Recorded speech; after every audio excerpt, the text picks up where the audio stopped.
بسم الله الرحمن الرحيم.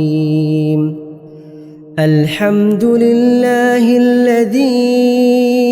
أنزل على عبده الكتاب ولم يجعل له عوجا قيما لينذر بأسا شديدا من لدنه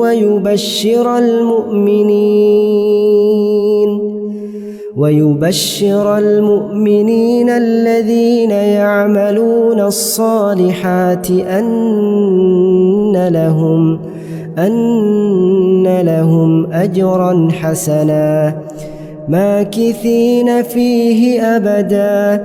وينذر الذين قالوا اتخذ الله ولدا ما لهم به من علم ولا لآبائهم كبرت كلمة تخرج من أفواههم إن يقولون إلا كذبا